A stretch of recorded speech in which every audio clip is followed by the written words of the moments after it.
Con la publicación del Código de Red 2.0, que en realidad es una actualización del documento original publicado en 2016, surgen algunas dudas sobre las diferencias entre este nuevo texto y el anterior, y cómo afectará a las instalaciones eléctricas. Energía Hoy platicó con Héctor Beltrán, quien profundizó sobre los aspectos más importantes del Código de Red 2.0. Héctor Beltrán es consultor experto en energía y actualmente se dedica a la academia, en donde se desempeña como profesor de asignatura en la Facultad de Ingeniería de la UNAM y es parte del comité directivo del Consejo Internacional de Grandes Redes Eléctricas, SIGRE México. Bienvenidos a Código de Red 2.0, a través de la mirada de un experto. De nada, Héctor, cuéntame un poco acerca, desde tu experiencia, a qué se debe que CONAMER publicara una actualización del documento referente al código de red. ¿Por qué se dio esta actualización y a quién beneficia? Gracias. Muchas gracias. Buen día a Energía Hoy por la oportunidad de poder platicar pues un tema tan relevante como el código de red.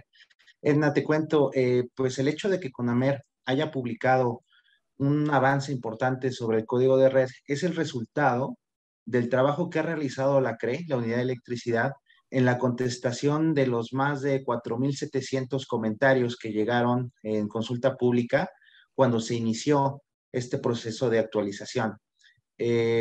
Durante muchos meses se trabajó de manera ardua para que se contestaran todos y cada uno de los comentarios recibidos por distintos agentes, ¿no? Llegaron, yo recuerdo, comentarios de generadores, de centros de carga, de la misma CFE, del mismo SENACE, pues de distintos grupos y actores en el sector eléctrico, y existe una obligación, de acuerdo al procedimiento de mejora regulatoria que conduce la CONAMER, que pues quienes proponen nueva regulación están obligados a contestar de manera razonada y fundada todos esos comentarios.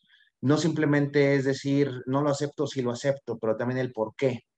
Y pensar en que se tiene que contestar más de 4.700 comentarios de manera razonada y fundada, eh, pues se agradece todo lo que se presentó en algún momento, que tuve oportunidad de ser parte en ese proceso. Ahora, desde un punto de vista externo, pues me doy cuenta que son comentarios de muchos tipos, ¿no? Aquellos que te dicen, no se dice así, se dice de esta forma, pone una coma, fue un typo, a quienes dicen, no, espera, tan no es así, que te lo explico de otra forma y hasta te doy ecuaciones y gráficas. Y eso literalmente se convierte en grupos de trabajo y grupos de estudio por parte de los ingenieros de la CRE para poder comprender en su totalidad lo que quiere decirle la industria, lo que quiere decirle los regulados.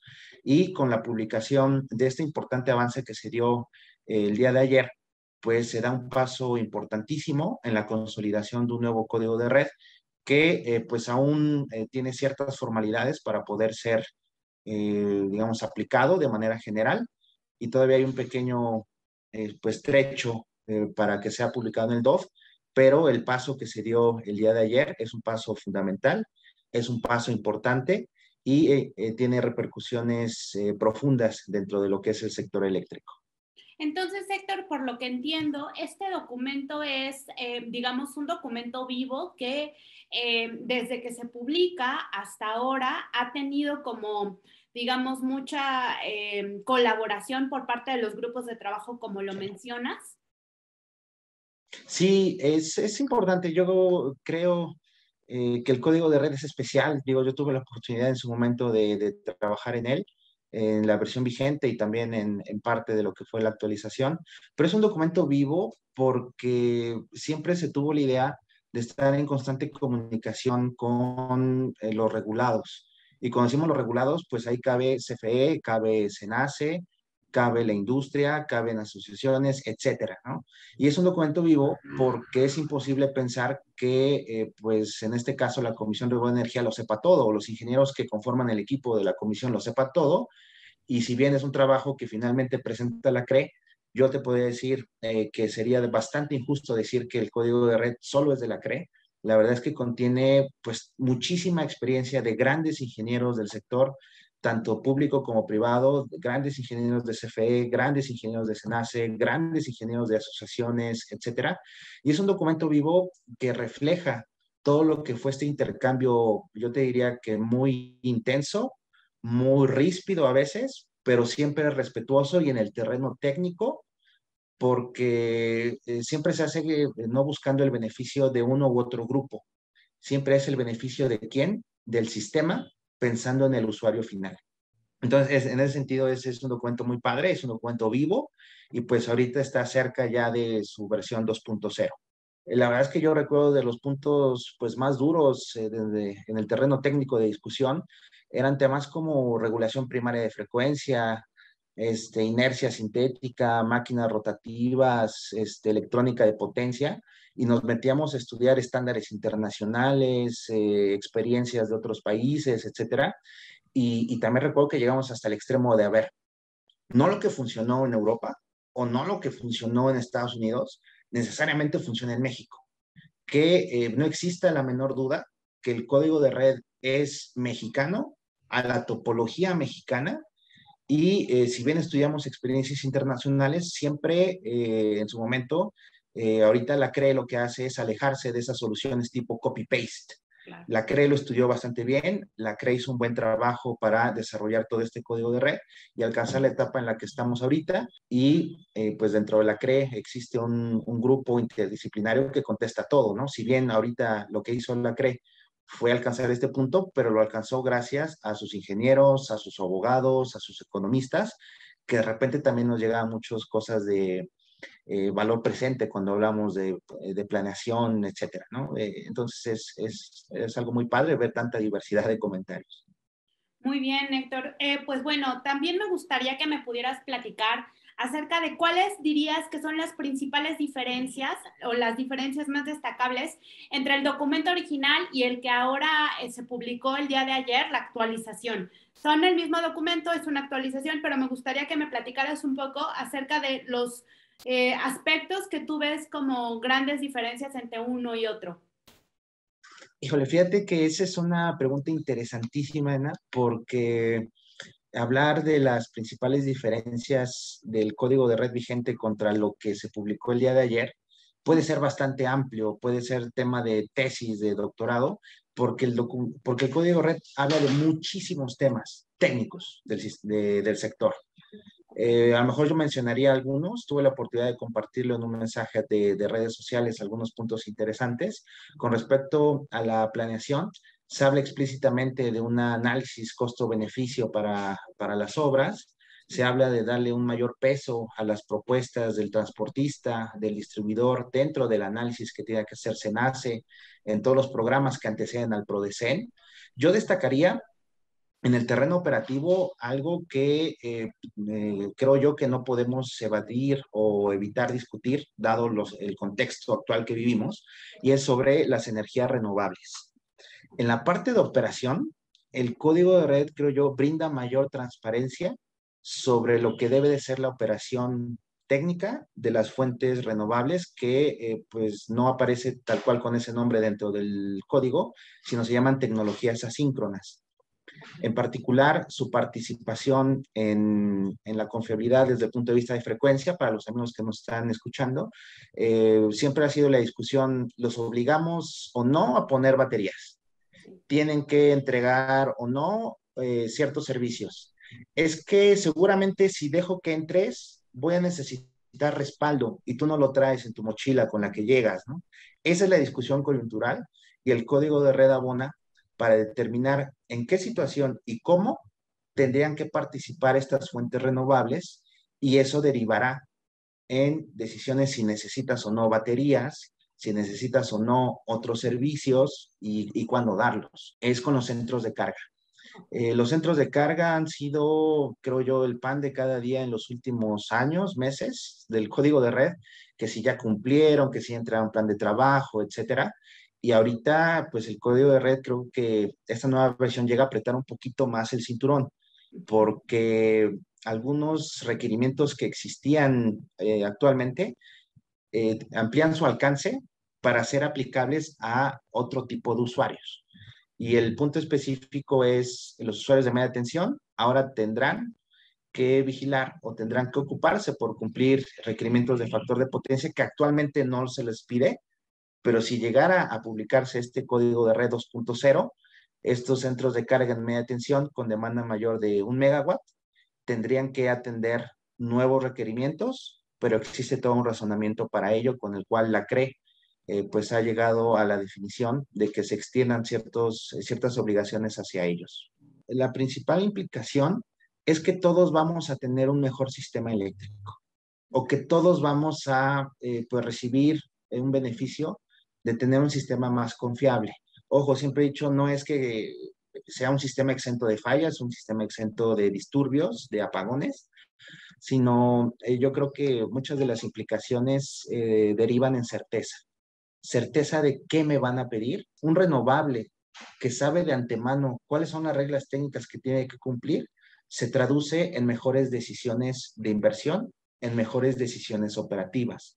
Un centro de carga que sabe qué obligaciones va a tener, si ya sea nuevo o existente, pues también le ayuda en tener mejores planes de negocio, en mejor desarrollo y pues percibir de mejor manera los beneficios. Siempre se ha quejado, se han visto, es que el código de red solo pide, pide y pide. Bueno, tal vez sí, pero le pide a todos para dárselo a todos a través de una mejora en el sistema. Pero para los usuarios, para ti, para mí en nuestras casas, puede significar menores interrupciones, menores variaciones de tensión y eso, créanme que pues multiplicado por muchos millones de usuarios, de repente también se agradece. ¿En qué, digamos, escalón dirías que estamos? Yo creo que nos encontramos, si le tuviéramos que tomar una foto ahorita a la situación, yo diría que estamos presenciando un paso de la autoridad hacia la dirección de mayor vigilancia y monitoreo del cumplimiento del código de red. Es decir, ¿para qué se emite un documento si no lo van a vigilar? ¿Para qué actualizo algo si si no voy a estar pendiente de que los regulados lo cumplan, ¿no? Y eso lo se deja ver, no por lo que dice Héctor, sino hay que estudiar a profundidad el documento y entenderlo de manera armónica e integral. Si se tiene una visión integral de lo que es el documento, se tienen mayores mecanismos de control por parte de la autoridad. Un ejemplo a gran escala, yo te podría decir, Ana, es que se incluye un procedimiento para estudiar los disturbios, que antes no se tenía por escrito. Si bien ocurrió el de diciembre del año pasado, y pues obviamente se estudió con rigor, etcétera, pero no había nada escrito o un protocolo de qué paso seguir y quién hace qué. Otro tema, existe ahora un procedimiento de coordinación entre el SENACE, CFE y los suministradores para atender las necesidades técnicas de los centros de carga. Eso no existía. Si bien se hacía, entendió la situación actual y se resolvía el problema, pero ahora hay algo escrito. Y finalmente, para nuestros amigos que siempre están o estamos más preocupados por los centros de carga, la manifestación, ¿cómo la encuentran? La encuentran cuando en la parte final del código de red 2.0, la autoridad te da un formato para que entregues un plan de trabajo. Entonces, es como un mensaje de la autoridad diciendo, quiero que cumplas y aquí está un formato para que te acerques conmigo y me digas qué estás haciendo para ese cumplimiento. Este formato ya existía, se había publicado en un sitio de la CRE, pero ahora ya incluirse de manera formal en un documento que se va a publicar en el DOF es una manifestación de la autoridad invitándote a cumplir. Y esa invitación es, te pongo la mesa, te pongo los instrumentos, te pongo los formatos, te pongo los pasos para que puedas cumplir. Entonces, si tuviéramos que ver en una foto o la cámara hacia dónde va, yo veo un paso de la autoridad hacia la vigilancia y el monitoreo más estricto. Finalmente, Héctor, para concluir con nuestra entrevista, me gustaría invitarte a hacer alguna recomendación o un par de recomendaciones a los distintos actores que tienen que ver o que podrían verse beneficiados o afectados de alguna manera con este documento publicado. Pues yo invitaría la recomendación número 1, y aquí a lo mejor me sale un poquito de este carácter que tengo de profesor de la UNAM, es estudienlo. Conózcanlo. no nos entreguemos tan fácil a la crítica, no empecemos los hashtags y la guerra de tweets antes de conocer el documento y créanme que todo lo que se hizo en su momento pues tuvo una justificación de por qué va a beneficiar al sistema y por qué va a ser bueno para el usuario final. Algunas recomendaciones es pues que cada quien en su sector se haga una comparativa muy puntual de lo que dice el nuevo código de red. Y me sale ahora lo ingeniero o tal vez abogado que por ahí se me pegó después de tantos años de estar en el sector, es fíjense muy bien si les aplican o no los nuevos requerimientos. Por ejemplo, en la parte de generadores, siempre preguntan, oye, pero yo ya estoy operando. Entré en 2018 con el vigente, pero ahorita en 2021 va a haber un nuevo código de red, ¿me aplica o no? Bueno, pues yo te diría que no, o depende, con base en ciertas consideraciones que el mismo documento tiene. Entonces, la recomendación es estudien bien cuáles son las obligaciones y más aún si les aplican o no en función de las condiciones que este nuevo código de red 2.0 les establece. Muy bien, Héctor. Pues por mi parte sería todo. No sé si te gustaría agregar alguna otra cosa que los lectores o la audiencia de Energía Hoy pudiera ser relevante para ellos. Adelante. Sí, yo quería dar un mensaje en el sentido de la importancia de lo que representa este documento. Ahorita estamos en una coyuntura donde todos que se pretende hacer por parte de este gobierno en materia eléctrica, estamos hablando de cambios profundos de cómo funciona el mercado, cómo se despacha, cómo se paga, quién compra, quién, etcétera. Pero váyanse con la idea de que el código de red es una regulación o es un conjunto de reglas que no importa lo que nosotros estemos discutiendo políticamente. El electrón no nos entiende cuando nosotros hablamos de monopolio, el electrón no nos entiende cuando nosotros hablamos de contratos o de coberturas. Este código de red yo creo que va a prevalecer porque habla de cosas técnicas, de fenómenos físicos, que no importa el arreglo incluso institucional o administrativo que nosotros definamos. El código de red es una herramienta necesaria y fundamental para el sector y es bueno conocerlo para saber si te estás ubicando dentro de una nueva obligación, pero que también lo entiendas en el sentido de que es en beneficio de todo el sistema y no es ir en contra ni en beneficio de ciertos grupos, sino es pensar en un aspecto más social de todos los usuarios finales. Muy bien, Héctor, pues te lo agradezco mucho. Gracias por el tiempo que nos proporcionaste para esta entrevista. Yo estoy muy segura de que a los lectores de Energía Hoy esta información les va a ser de mucha utilidad. Y pues bueno, invitarte a que el próximo diciembre consultes la entrevista y ver qué te parece y hacemos una retroalimentación, si te parece bien. Claro que sí, estuvo muy padre. Muchas gracias.